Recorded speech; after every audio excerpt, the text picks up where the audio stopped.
All right, Nick, let's talk about the Seattle Seahawks. Free agency sort of slowing down. We're trending towards the draft. And now these draft interviews are coming in, and we all know there's only so many of those interviews teams are allowed to do.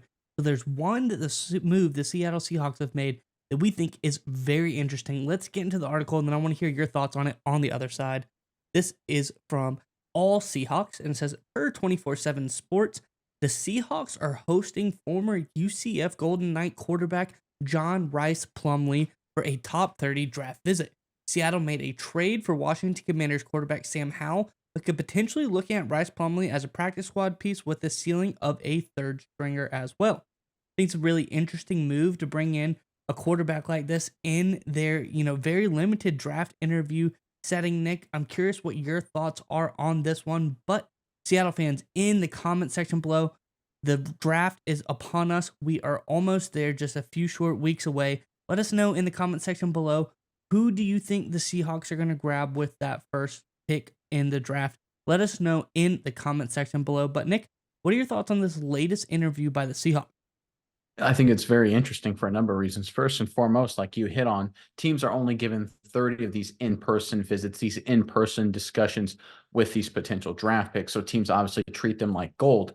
And normally what they're used for is for teams to bring in a guy they're kind of 50-50 on to use a first round or second round pick, or a guy who's rocketing up draft boards, who's getting their attention, and they want to learn more about before they eventually go out and get that player. For example, also according to All Seahawks, two other guys that the Seahawks have scheduled these 30 for one of their 30 interviews is Tyrese Knight, linebacker for UTEP. He's a star rocketing up draft boards, and wide receiver Malachi Corley of Western Kentucky, who's considered the best or one of the best yards after a catch, an underrated receiver in this upcoming draft. So you're talking about guys that are going to be first, second, maybe third round picks that are currently on the Seahawks top 30 visit list.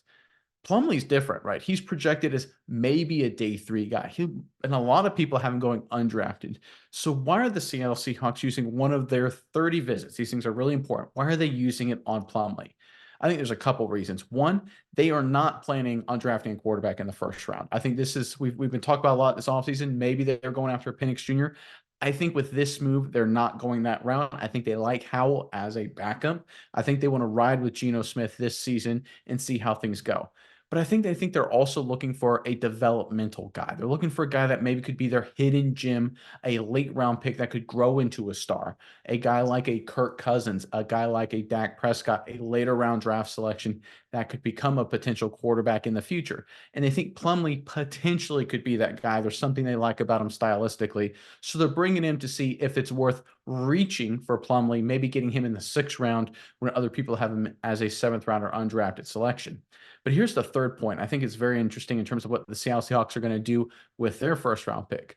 I think this is a sign the Seahawks are open for business for trading back in the first round. If there's a guy who wants to move up to the Seattle Seahawks selection to get a Bo Nix or a Penix Jr. after the top quarterbacks have fallen off the draft board, most people expect obviously 1, 2, 3 to be quarterback. The Minnesota Vikings are probably going to trade up and get JJ McCarthy, I'm assuming, at some point. That means anyone who wants to be aggressive and get a Penix Jr. and they draft after Seattle, Seahawks have a lot of potential there to maybe trade back and pick up some assets as well. So there's a lot of different things going on here. But I think the long and short of it is Geno Smith is the starter for 2024, maybe 1 year beyond that. And then the Seahawks are going to evaluate the quarterback position when the time comes.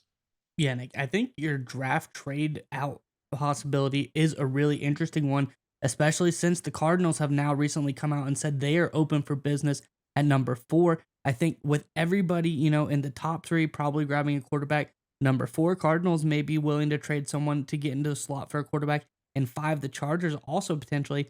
That means there could be a run on quarterback, 4 or 5 out of the top 5 picks could all be quarterbacks. So if you're a team desperate for a quarterback, you want to get up into that round where you can get anyone who's left very easily. So I think the Seahawks are in a good position there as well.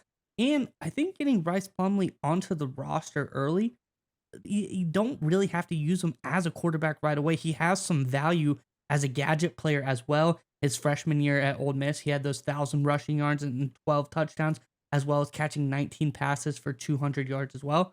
So there's a gadget perspective there potentially, just a guy that you use the draft pick on, get him onto your roster. but potentially he's not completely wasted at that time. He could potentially be brought on Let the me field. cut you off there, Miles. You bring up something great there, and I'm sorry to cut you off, Yeah, but this just occurred to me. Did the Seahawks just find the next Taysom Hill?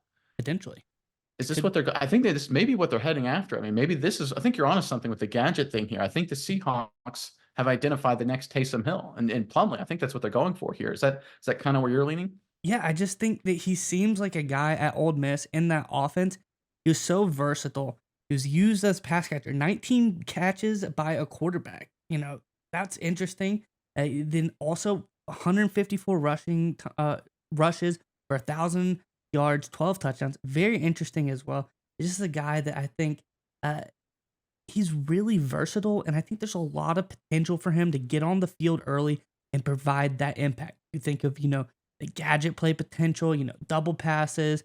There's all sorts of viability for Rice Davis to get on the field and be that guy that's just really, really just, you never know what's going to happen when he's on the field. He provides that mix up, provides that hesitation that really gets defenses uncomfortable. So I think, like you said, this could be the next Taysom Hill. And I think you get him for really cheap. You don't have to put out that ungodly contract that the Saints eventually had to give to Taysom Hill. You get him early, get him on your team. I think this would be a great pickup for Seattle.